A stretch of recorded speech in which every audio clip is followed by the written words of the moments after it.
Ukraine রাশিয়ার যুদ্ধের কারণে দেশের তেলের দাম বেড়েছে, দেশে অনেক হইচই শুরু হয়ে গেল, কিন্তু আমার মধ্যে না কোনো চিন্তাই নাই, কারণ দেশের দায়িত্বে শেখ হাসিনা আছেন, ওনার হাতে সবকিছু দিয়ে আমি বসে আছি। 10 কোটি মানুষের ভোটাধিকার কেড়ে নেওয়া হলো, তাদের কোনো আপত্তি নেই, কিন্তু কালকে বলেন যে বাংলাদেশের জাতীয় সঙ্গীত আমার সোনার বাংলার বদলে লেটস সে আইয়ুব বাচ্চুর বাংলাদেশ করা হোক। দেখবেন যে এত বড় যুগলবন্দি কলা প্রথম আলাতে, একদিকে আনিসুল হক, অন্যদিকে আব্দুল্লাহ আবু সাইদ। এই জন্যই কি আমরা মুক্তিযুদ্ধ করেছিলাম? হ্যাঁ, এই বিশ্বাসঘাতকতা কি এই মাটি সইবে? হ্যাঁ, it's a bizarre mindset that you'll never understand. Silly people, absolutely silly people. 12 বছর দেশে কোনো নির্বাচন নাই, এই নিয়ে জাফর ইকবাল সাহেবের কোনো লজ্জা নাই, কিন্তু প্রধান নির্বাচন কমিশনার যদি মুক্তিযুদ্ধের চেতনায় বিশ্বাস না করেন, লজ্জায় তিনি গুটিয়ে যান একদম। শেখ হাসিনা প্রধানমন্ত্রী হয়েছেন ভোট ডাকাতি করে, আর জাফর ইকবাল বলছেন ইউক্রেন রাশিয়ার যুদ্ধের কারণে দেশের তেলের দাম বেড়েছে, দেশে অনেক হইচই শুরু হয়ে গেল, কিন্তু আমার মধ্যে না কোনো চিন্তাই নাই, কারণ দেশের দায়িত্বে শেখ হাসিনা আছেন, ওনার হাতে সবকিছু দিয়ে আমি বসে আছি। যেই অপরাধ দুর্বল করে কিংবা যেই অপরাধের দায়ভার পুরো সমাজের উপর চাপানো যায়, সেই অপরাধের সমালোচনায় দেখবেন যে পাপলুরা ভরে দিচ্ছে, সেখানে তারা ডায়রিয়ার মতো বাধাহীন ও সচল। কিন্তু যেই অপরাধের কারিগর শেখ মুজিব বা শেখ হাসিনা, সেখানে তারা মধুবালার মতো লাজুক।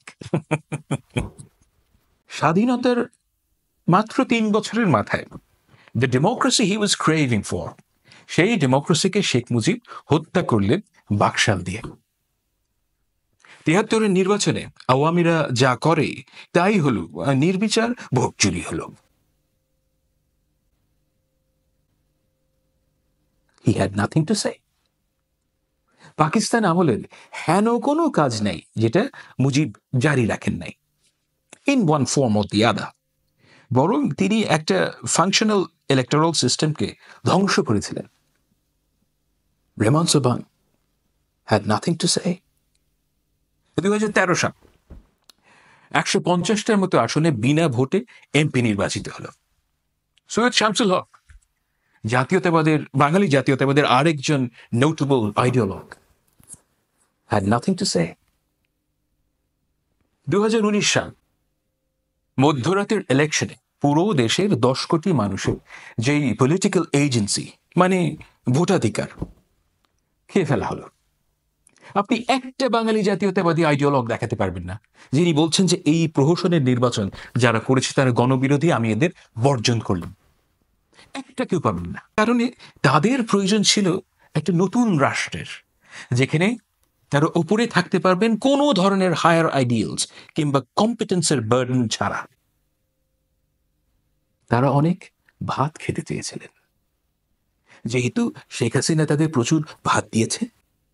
ভাত ছেটানোর ব্যাপারে শেখ হাসিনা কিন্তু খুবই যত্নশীল, সেহেতু তাদের আর এখন কিছুই বলার নেই। কিন্তু এই কাজ করতে গিয়ে তারা যে হিন্দি সিনেমার পাপলু হয়ে গিয়েছেন এই ব্যাপারটা খেয়ালই করেন নাই। এরা যে তাদের সোশ্যাল ক্যাপিটাল পুরোপুরি খোয়াই দিয়েছেন, এই দেশের সাধারণ মানুষ যে তাদের চামচা ছাড়া আর কিছুই মনে করে না, সেই হুঁশটাও তাদের নাই। সুলতানা কামালকে দেখেন, জীবনের শেষ পর্যায়ে চলে এসেছেন, এখনো ফ্যাসিজমকে ডিফেন্ড করছেন। মানুষ এত নির্লজ্জ হতে পারে?